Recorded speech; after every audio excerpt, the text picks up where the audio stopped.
Hello and thank you for tuning in today. Here in front of me we have this beautiful RED Komodo with a 16-35 lens, and we're going to be focusing on balancing this heavy camera onto this DJI RS2.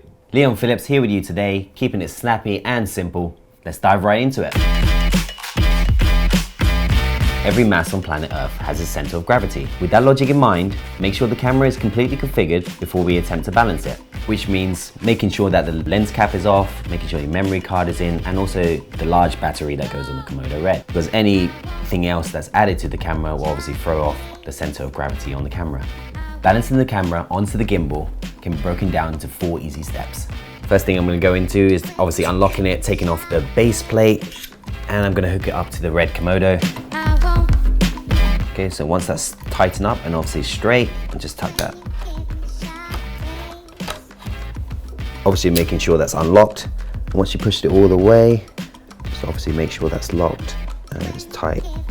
Nice little feature the RS2 was added. These small little locks to keep the gimbal in place, to help the gimbal from not moving around. So the first thing I'm looking for is to find the center of gravity in the vertical tilt. Let's get in there.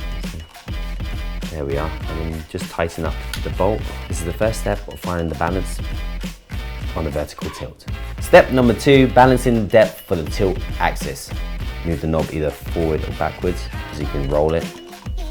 And if it seems about right, making sure everything's all locked in place, and turning the knob, and there you have it.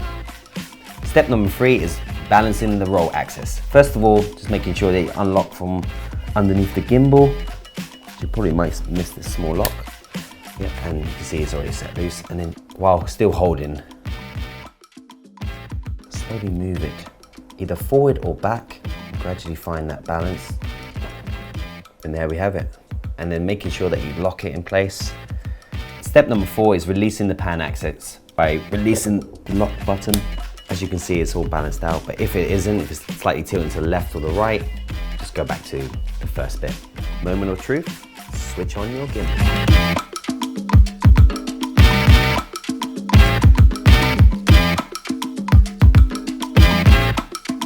Happy shooting everyone. See you on the other side. Leon Phillips with the picture bar.